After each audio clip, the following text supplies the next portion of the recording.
We thank you, Dr. Blount and Dr. Oakley, for the opportunity to make this short presentation to the CAPSB group. Please stop the motion if you wish to read the contents of each screen more fully. Furthermore, you can contact us for further information. The aim of the presentation is to request from all listeners letters of support to endorse our legislative initiative to prevent spina bifida and related disorders in Ukraine. Letters of support, particularly yours, play a very critical role in the proposed legislation discussion. I will summarize very briefly that the opposition to the legislation stems from the Ukrainian National Institute of Public Health, which wields a strong influence on all the deputies, national and provincial. Here you could read what are their objections, which in essence lack merit in our view. Please stop the motion to read the contents. The fundamental reason why the objections manifested by the Ukrainian Institute of Public Health lack merit are summarized in the recent news that Britain will fortify flour with folic acid. They are aware of these objections, and their independent, and I must score independent, experts have deemed that such concerns are not supported by scientific evidence. Therefore, the same argument is relevant to Ukraine. Some of you may have the question, why are we working in Ukraine at all?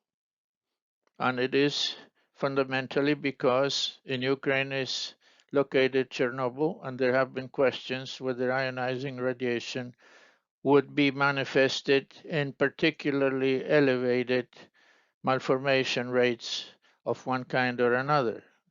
Therefore, our aim was to collect facts, which meant we need to institute an active population-based surveillance system. Emphasized here is that whatever fact we collected had to be credible. Therefore, the surveillance in Ukraine adheres to international standards and to the standards of EuroCat and the International Clearinghouse for Birth Defects. Therefore, with time, Ukraine became a full partner of these two organizations, which also implies that we can compare the rates we observe in Ukraine with those observed elsewhere in Europe. Here also is emphasized that facts, even credible, need to be supported by public support if legislation is going to be adopted. The scientific and epidemiologic merit to our observations that there is an epidemic of spina bifida in Ukraine, that the rates are the highest in Europe. We have reported repeatedly in the most prestigious journals like this one in the United States or this publication in Japan where they experienced Fukushima. But I must mention some degree of confusion that arises whether we study radiation impacts or whether we are focused on spina bifida and related disorders. The answer is both. The epidemic of spina bifida exists in Chernobyl impacted areas of Ukraine, and the epidemic of spina bifida also exists in areas not impacted by the Chernobyl areas. This then frames a dilemma. What is the proportion of the impact of radiation and folate deficiency on the observed rates? To clarify this point, we need to design additional studies for which international cooperation and participation is essential. In any case, doing these studies will teach us much about if ionizing radiation enhances the impacts of deficits of folic acid. In this frame, I am stressing that political and scientific supports from agencies and politicians, as shown in here, and by the way, here is Dr. Oakley when he was very young and very energetic in those days, sitting next to me, and very important leaders. All of that, nonetheless, although we presented legislative initiatives before, did not work. And the reason being is that without public support and without international support of the community of experts, such initiatives are bound to be unsuccessful. So this time we decided to seek broad public support, and one of the components was a series of 10 weekly webinars delivered in Ukrainian, focused on spina bifida. And the emphasis was that in each of these presentations, all of which were delivered by, let's say, in quote marks, native experts had delivered care daily. They then had the credibility and the direct contact with the listeners. Because of the intensity of weekly interactions between speakers and participants, bonds emerged, and these were manifested then in letters of support. Of particular importance was that the participants gathered from every county of the country. This broad geographic participation and hundreds of letters of support had an immediate impact on the national parliament. One lessons learned that may be of general interest is that we had many participants, but what is interesting that with time, those who view the recorded webinars, the 10 webinars, keeps growing and eventually is going to be higher than those who attended in person. The distribution included participants of every major urban areas and of every kind of subsets, from clinicians to therapists to teachers to educators, and particularly to parents and affected families. Now, a few words about the nature of this epidemic and the nature of prevention. There are many salient facts that we could report, but in the interest of time, I will be very brief. We have a lot of observations, over 1,500 instances of spina bifida and related disorder.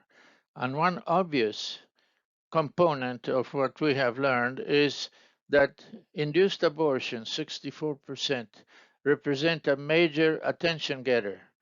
Most churches are very unhappy about the interaction and relationships of an epidemic of spina bifida and then subsequent induced abortion. That results in substantive support of preventive legislation. In fact, live-born represent only 24% of all the impacted pregnancies. And it is clear that induced abortion are neither therapeutic nor preventive. Here is a graph to point out that in Canada and the United States, where fortification of flower has been in place for many, many decades, that is not reflected in Europe. In Europe, the frequency of neural tube defects is at least twice of that in Canada and the United States. Therefore, Ukraine, if the legislation is approved, will set a European precedent just like Great Britain is setting one presently.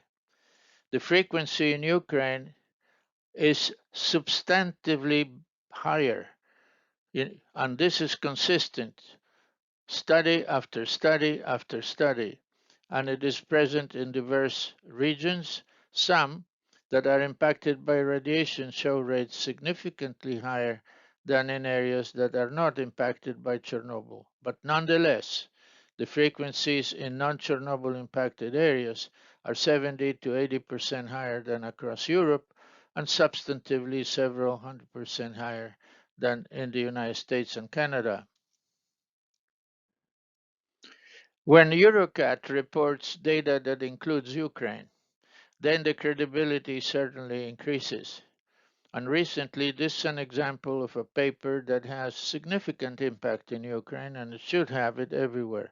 These are the program directors writing this report that conduct European monitoring systems, including ourselves cited here. This kind of public health failure is likely to then cause sufficient pressure to introduce prevention of spina bifida and related disorder across Europe. So to close, this is an example of a list of support letters that we have forwarded to the Minister of Health, to the Health Committee of the Parliament, to the Agro-Politics Committee of the Parliament, and to the Parliament in general. The project law is then endorsed by a dozen or more deputies, and we hope that eventually the law will be adopted. So to close, I urge our scientific community to send us letter of support.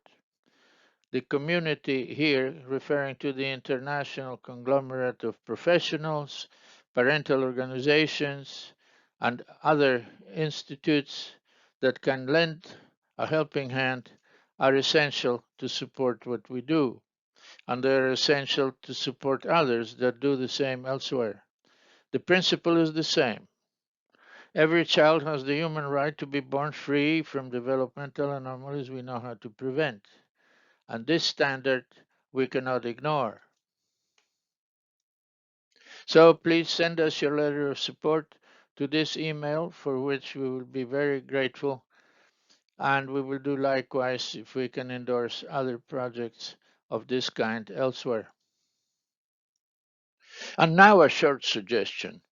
Those of you who will send us a letter of support, please do so on a letterhead. And at the end, when you sign the letter, please put as many titles and honors and memberships as you can, for that is an important component of the impact of such letters. Thank you for your attention, and I sincerely hope to hear from you very soon.